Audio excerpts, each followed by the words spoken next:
Con profundo dolor, debo anunciar la muerte de nuestro Santo Padre, Francisco. El Papa Francisco ha muerto. Y mientras muchos recibían la noticia con lágrimas y oraciones, otros rostros se oscurecían de terror. Porque su muerte no es solo el final de un pontificado, es el cumplimiento de una antigua profecía. Una advertencia escrita hace 9 siglos y enterrada durante siglos en los archivos secretos del Vaticano. Es la profecía de San Malaquías. Aproximadamente en el año 1139, un monje irlandés llamado Malaquías llegó a Roma. Lo que debía ser una visita religiosa se convirtió en una experiencia trascendental. Según antiguos testimonios, Malaquías fue arrebatado por una visión, una sucesión de imágenes tan vívidas y potentes que jamás volvió a ser el mismo. No fue un sueño, no fue una alucinación, fue una revelación. En un trance profundo, Malaquías vio una procesión, una marcha solemne de papas, uno tras otro, cruzando los siglos como sombras que se desvanecen en el tiempo, hasta llegar al último, el último. Malaquías escribió su visión en 112 lemas crípticos, uno para cada futuro papa, describiéndolos con símbolos, metáforas y advertencias. Cada frase contenía un sello, una clave, una pista sobre el carácter, el origen o el destino de cada pontífice. Y el último lema, el número 112, no era como los demás, era diferente, oscuro, terrible. En la última persecución de la Santa Iglesia Romana se sentará Pedro el Romano, quien pastoreará su rebaño en medio de muchas tribulaciones. Y cuando estas cosas hayan terminado, la ciudad de las 7 colinas será destruida, y el juez terrible juzgará a su pueblo. El fin. Hoy esa línea final se ha cumplido. Hoy el último nombre ha sido tachado, porque el Papa Francisco fue, sin lugar a dudas, el número 112 desde Celestino II, tal como lo marcó San Malaquías. Él fue el último eslabón de una cadena profética que se mantuvo intacta durante casi 900 años. Y con su muerte, esa cadena se ha roto, el telón ha caído. Pero, ¿era realmente Francisco el Pedro romano anunciado? ¿Y qué significa eso para la Iglesia y para el mundo? La respuesta es más perturbadora de lo que imaginas. Jorge Mario Bergoglio nació el 17 de diciembre de 1936 en Buenos Aires, Argentina, pero su sangre venía de Roma. Sus padres eran italianos. Su padre, Mario Bergoglio, emigró desde el Piamonte, una región profundamente católica, marcada por antiguas tradiciones y una ferviente devoción romana.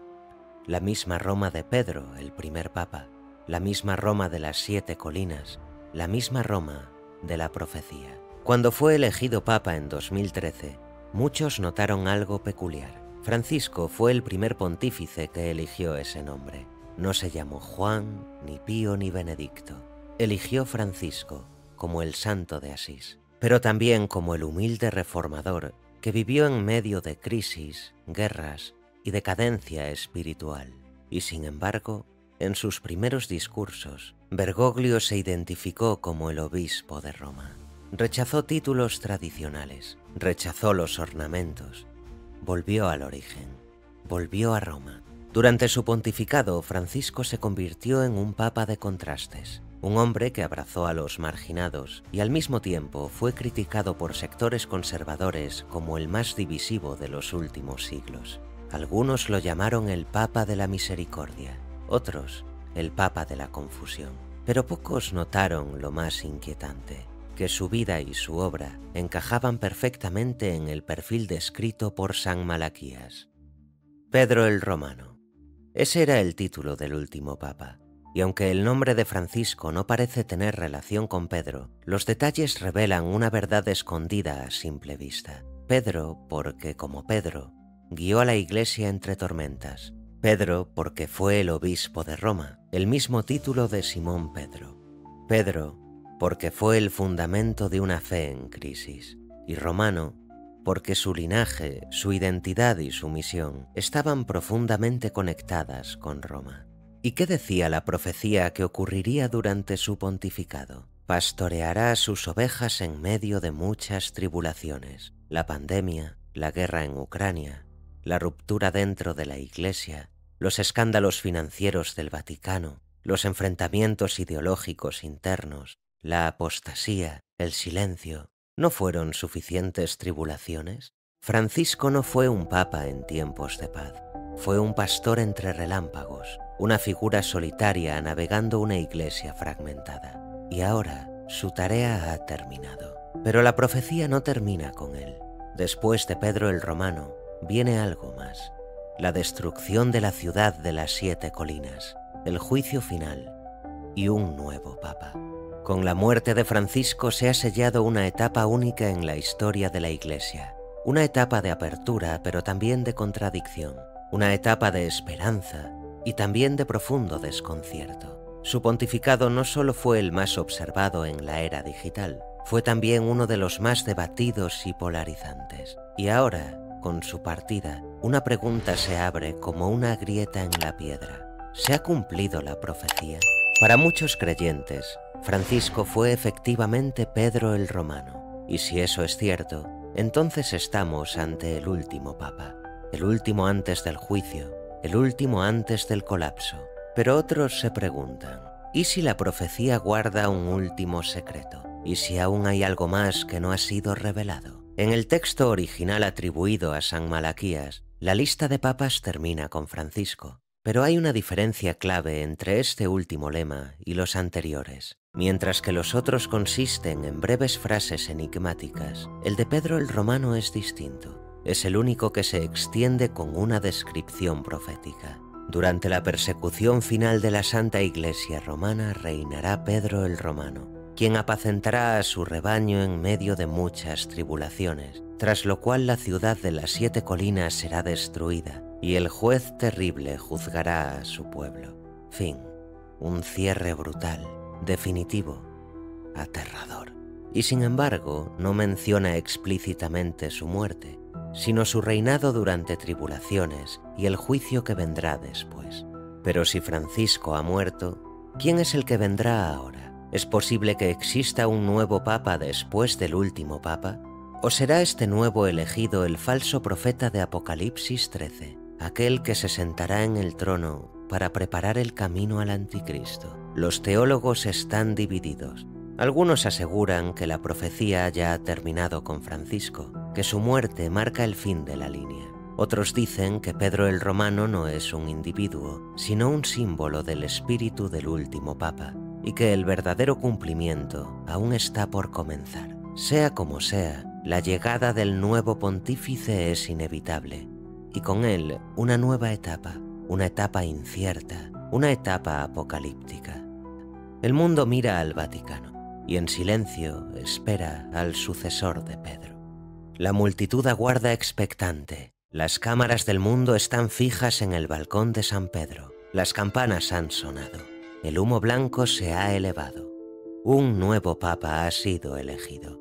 Pero ¿quién es este hombre? ¿Es un pastor verdadero o un lobo disfrazado de cordero? Su rostro transmite calma, pero también misterio. Ha adoptado un nombre inusual, cargado de simbolismo, un nombre que remite, curiosamente, a los tiempos del juicio. Y muchos, al escucharlo, han recordado una advertencia antigua, una que no proviene de Malaquías, sino del mismísimo libro del Apocalipsis. Vi otra bestia que subía de la tierra. Tenía 2 cuernos semejantes a los de un cordero, pero hablaba como un dragón. Apocalipsis 13:11. Algunos analistas bíblicos creen que el falso profeta será una figura religiosa que aparentará piedad y humildad, pero que en realidad será la voz del anticristo. Y no son pocos los que observan los gestos del nuevo papa con desconfianza. ¿Por qué su elección fue tan rápida? ¿Por qué su discurso inaugural evitó referencias directas a Cristo? ¿Por qué su primer decreto apunta a una unificación espiritual global? En su primera semana como pontífice, ha convocado a líderes religiosos de todas las creencias, ha hablado de derribar muros teológicos y ha propuesto una nueva alianza espiritual universal. ¿Unidad o herejía? ¿Paz o preparación para la falsa adoración?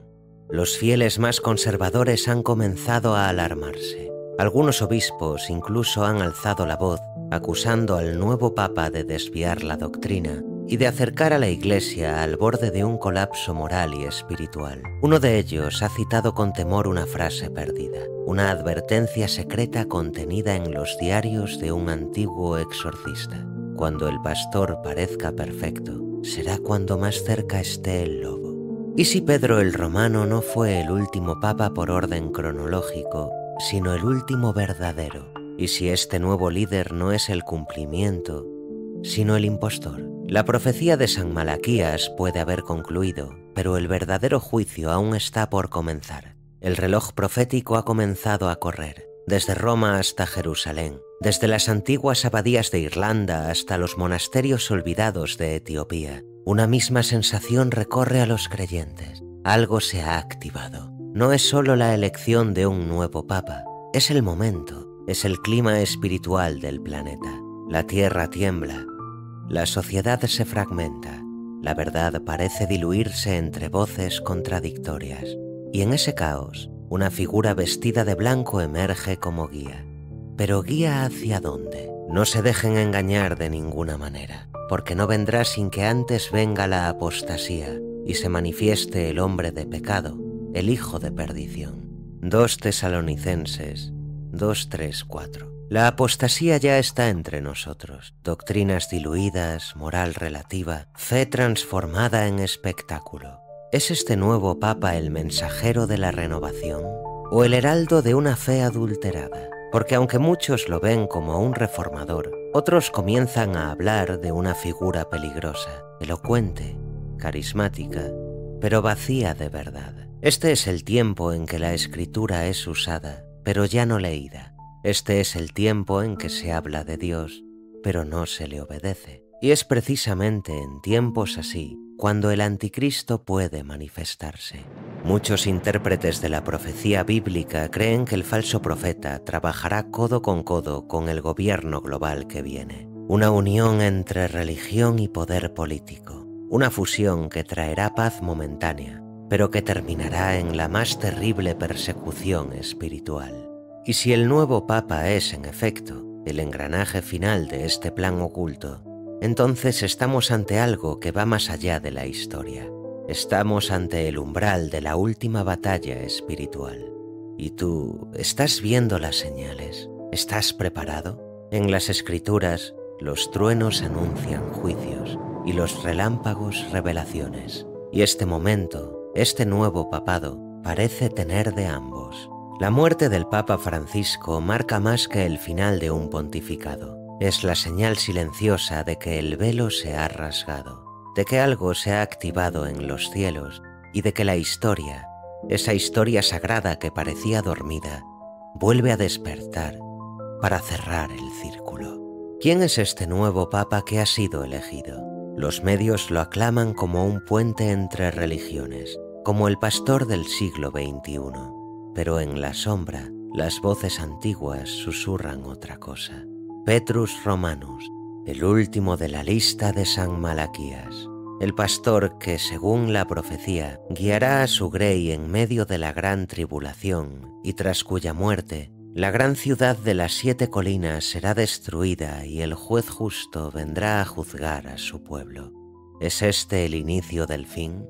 Estamos viendo los movimientos finales del tablero profético más grande jamás jugado. La muerte del Papa Francisco no fue casual. La elección del nuevo pontífice no es trivial. Cada paso, cada gesto, cada palabra está cargada de un peso que va más allá de lo humano. Estamos ante el umbral de un cambio irreversible, y lo que viene podría ser el cumplimiento definitivo de las antiguas visiones. En la persecución final de la Santa Iglesia romana reinará Pedro el Romano, quien apacentará a sus ovejas en medio de muchas tribulaciones. Profecía de San Malaquías. Los misterios del cielo no son cuentos, son llamados a despertar el alma. Si esto tocó tu espíritu, suscríbete, comparte la revelación y cuéntame qué te sorprendió o con qué verdad te quedas. Nos vemos en el próximo Enigma de Misterios Sagrados, donde lo eterno se revela.